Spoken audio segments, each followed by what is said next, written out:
gène végétal ou animal avant l'existence de ces êtres même les premiers gènes végétal et animal ADN bi moom lañu njëkk a defar d'abord avant que ñuy créer mbindeef bi ADN bi la ñu njëkk a defar avant ñuy créer mbindeef bi mais ADN bi dañ ci inscrire melokaanu mbindeef bi ñëwagul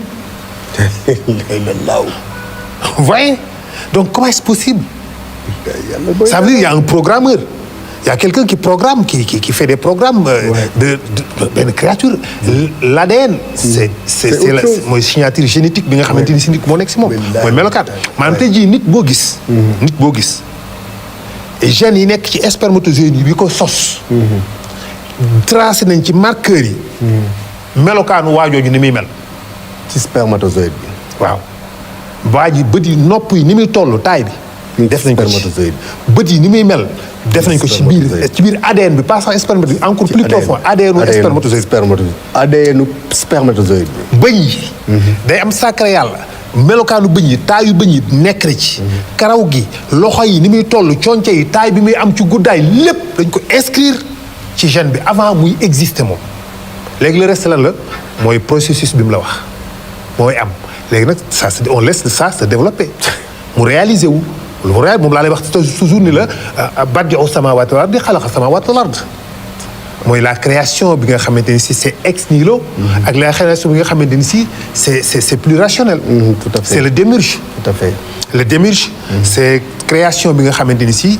dafa am ay produits ay matières ay programmes yoo teg waaw pour construire la maison il nous faudra du ciment du fer des bétons de l'eau nangam nga jël ces éléments là commencer teg tracer benn plan commencer construire ça c'est le démiurge mais ex nihilo loolu mooy laboratoire bi nii voilà mooy laboratoire bi mu lay wax waaye ex nihilo da nga ñëw rek photo su rek garab gi kër gi génn rek taxaw ni sës pare kun fa yàkkun voilà amul cause yàlla nag ñaar yëpp dama koy def donc kun fa yàkkun boobu kun bi mooy ban mooy création ex nihilo mooy programme bi programmé na ko fa yàkkun mooy déroulement wu création bi c'est ce que vous pouvez appeler évolution si vous voulez bien mooy kun fa yàkkun mooy badi'u samaawaati wal ard xalaqa samaawaati wal ard badi'u mooy création ex nihilo xalaqa mooy création bi nga xam ne c'est rationnel il y a une explication dañu jël lii dañoo jël ciment bi jël béton bi jël fer bi jël nangam tracé lii def plan bi bind kër gi donc ni ñu defaree plan bi ñuy bindee kër gi noonu la ñu defaree plan génétique avant mbindeef bi di am mais avant tout ça comme il a dit effectivement il y avait les unicellulaires les eucaryotes et des prokaryotes les eucaryotes parce qu'il y avait absolument rien amuñu lu ñuy dundee lu ñuy lekk nekk fi ay mbindeef yoo xam ni dara lu ñuy lekk amagul léegi ñoom nan la ñuy dundee ils sont obligés ñoom ñu toggal seen bopp seen li ñuy lekk ci seen biir yaram fabriquer ko seen biir yaram dundee ko mooy def mutation loolu mooy prokaryote tout à fait mooy moom dafa tibbee ci boppam defar ci boppam lu ko dundal waaw tout à fait après nag bi ñu demee ba yooyu am nag mbiri feeb yàlla soo indi nag les eucaryotes ñoom bu ñëwee ñoom dañuy dem jël ceeb bi lekk ko jël nag wi lekk ko jël ñaam bi ci lekk ko pour mën a dund day ñëw donc nous avons besoin de l'autre de ce qui est autour de nous pour vivre c'est magnifique man daal alaaji li ma wóor ba wóor mooy ce que l'on sait c'est ce que je sais que je suis ici fait d'atomes né d'étoiles mortes loolu moom lu ma leer la yaa ma ko expliqué jàng naa ko nga expliqué mu ko mu dugg sama bopp loolu moom lu ma leer la je suis là en train de te poser la seule question qui est vraiment toujours existé mooy nan la ñu yàlla sàkke ñun doomu aadama nan la ñu yàlla sàkke ñaar la benn bi nan la créé suñu am ruux bi après ruux boobu existé na boobu la ñu existé léegi nag yàlla ne léegi seen ruux yi ruux gii ma bind mu nekk luy dund nekk lu intelligent nekk lu am xalaat nekk lu am puissance nekk man maa xam man yàlla man maa bëgg dama ciy toftal beneen ruux wala neex nga tudde ko noonu ñu ne ko ban mu ne bu tudd nafs boobu daf koy permettre aussi mu am ay forme plaisir yu mu xam yoo xam ne forme plaisir yooyu ruux kese mënu ko xam mooy day xam plaisir ay tool sëy ay nag ay doom ceeb bu neex kër gu rafet oto bu rafet kër gu sedd boisson bu sucré donc pour mu mën a xam plaisir yooyu dama koy wutal beneen énergie beneen ruux bu tudd nafs ma accouplé ñaari ruux yooyu cey bu ko defee mu am ñaari capacité moom bindeef boobu capacité bëgg bànneexu bakkan bëgg jabar bëgg doom bëgg ay kër bëgg ay tool capacité wu mën a bëgg yàlla mooy ci ruux bi mën a bëgg yàlla mën a dund yàlla donc mu am ñaari source de vie bii c'est matériel c'est rationnel muy ñam ak dund bii c'est spirituel c'est métaphysique moo koy nourrir mooy dundal xolam mooy tax mu am tawféex ñaar yooyu bi mu defalee ñaar yu pare mu ñëw ci beneen forme de création mu ne léegi daa ko utal benn jëmm bu mu mën a exprimer sentiment wu yëg-yëgu ñaar yooyu dama ko utal benn jëmm boo xam ne dina ko permettre mu mën a exprimer loolu ma wàccee ko ci environnement boo xam ne am na possibilité mu bëgg yooyu bakkanam bëgg ma wàccee ko ci environnement boo xam ne dama fay def ay tool ak ay nag ak ay jigéen ak ay jabar ak ay doom ak ay toolu mandarine ak toolu banana ak toolu nguur ak pouvoir ak yépp dama koy wàccee foo xam ne dana am léegi nag mu bàyyi ko moom xool ko ba xam nan lay mënee combat entre cette dualité entre le bien et le mal moo représente les deux colonnes yi nga xam ne moom la yonent yàlla Souleymane construire woon ci buntu palais bi daan ci teg loxoom mu nekkoon celui qui gère les deux dualités ce perpétuel combat entre le spirituel et voilà le nafs ak ruux moo tax noonu la yàlla kooku mooy nit léegi nag bu dee aspect jëmm boobu nga wax jëmm bii parce que bële arwaax yi dafa xëy rek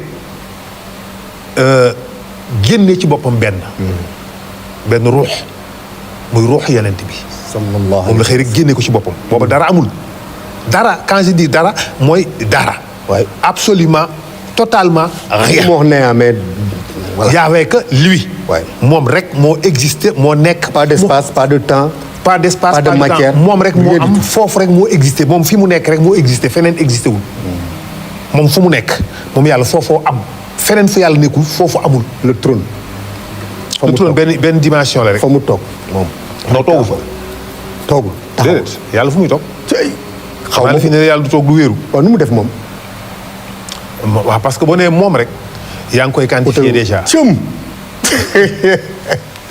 xam nga boo nee moom rek nit loolu la xam-xamu nit mooy dafay am benn jëmm am benn forme am benn couleur lu nit di identifier rek da koy utal jëmm forme couleur loolu la nit xam mais bu ñu ne ko mbindeef bii ñu lay bëgg a wax de moom amul jëmm amul forme amul couleur léegi dafay dépasser xelu nit dootu ko mën a identifier dootu ko mën a melal dootu ko mën a décrire parce que dañu ko yàlla mi lay wax ñu ne ñu ko moom amul melokaan amul couleur amul fu mu toog amul dayoo amul fu mu dëkk amul fu mu tàmbalee amul fu mu yem amul fii mooy tànk yi amul fee mooy loxo yi amul fële mooy bopp bi amul bopp amul tànk amul làmmiñ amul mbàq amul ay bët amul ay nopp amul làmmiñ yu muy exprimer te yooyu yëpp moo ko créé parce que moom ëpp na loolu moo créé intelligence la pensée la réflexion yàlla moo ko créé def ko ci nit xalaat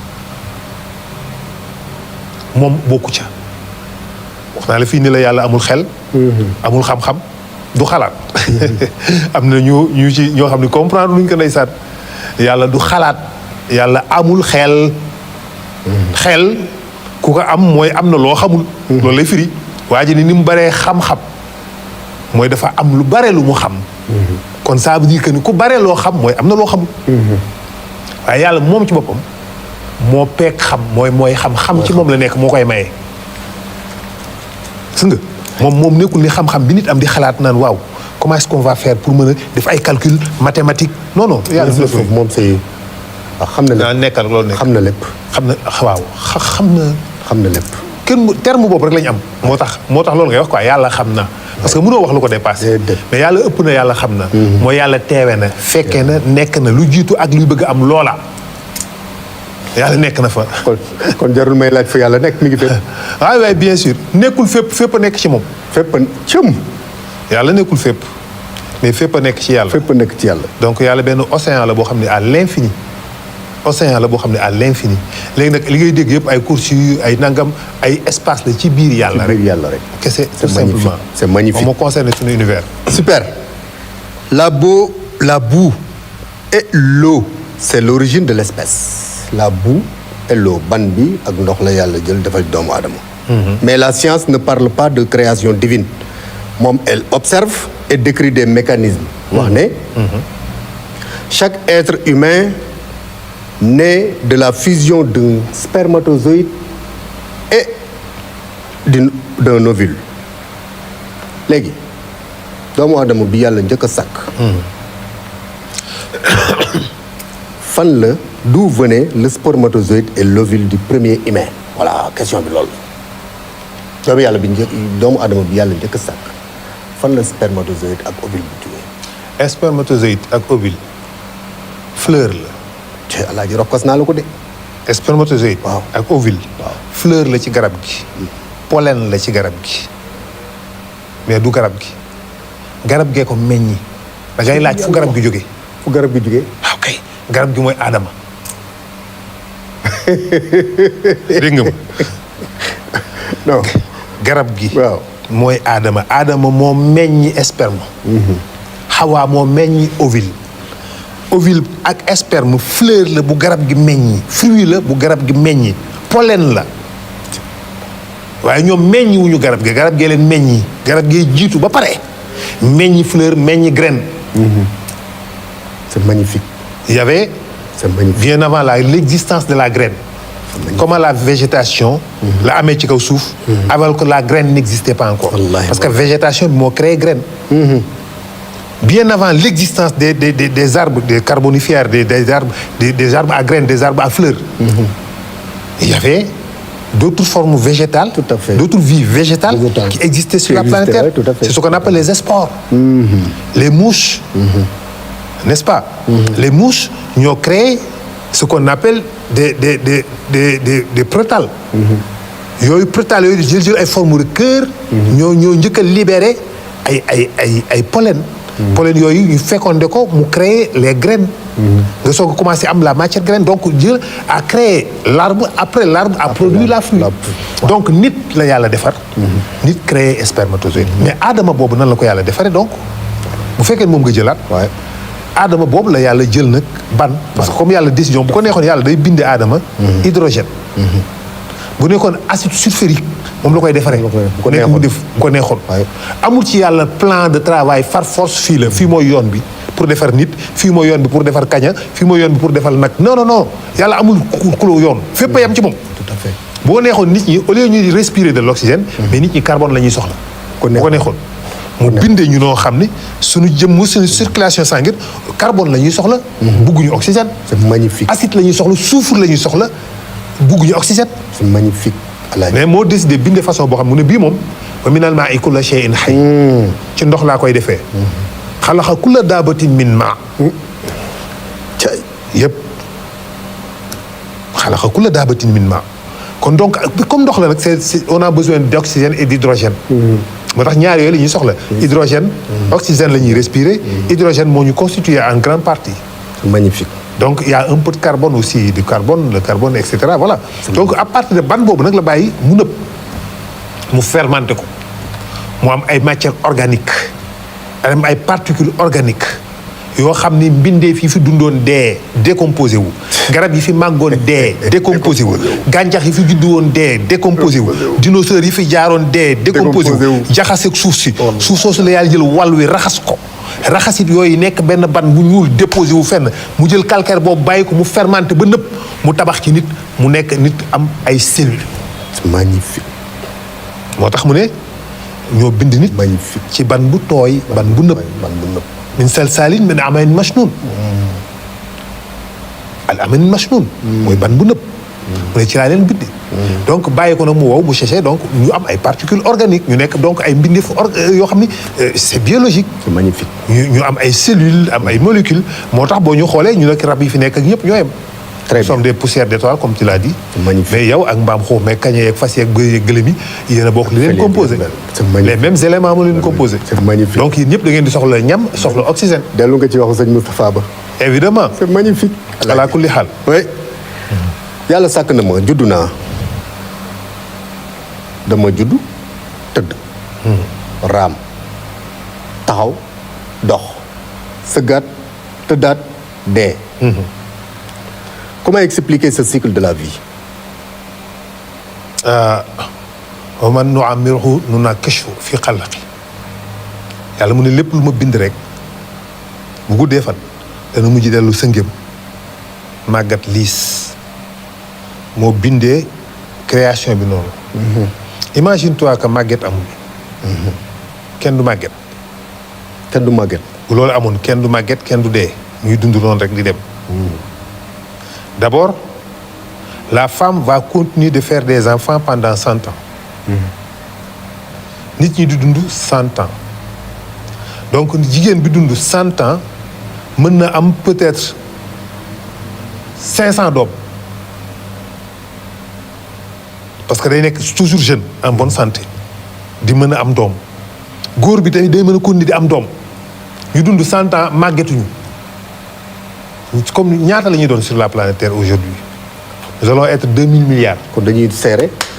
ma ngoog dootu ci am espace kenn dootu mën a dund donc il faut que ñenn ñi dee màgget disparaître ñeneen remplacer leen. qui ont évolué si patiemment. bu ngeen duggee añ Cela ouvre la voie à raxasu génn ñeneen dugg añ raxasu génn ñeneen dugg à mesure que yéen ñooñu dee ngeen décomposé wu see leen ñu jël seen jëf leen gaz évaporé ci atmosphère bi gaz yooyu nekk ay méthane ay molécules yàlla wàccewaat ko mu tawaat jaxasowaat ak gàncax gi génnee ñaam bi ci ngeen lekkaat ko. nous sommes ici.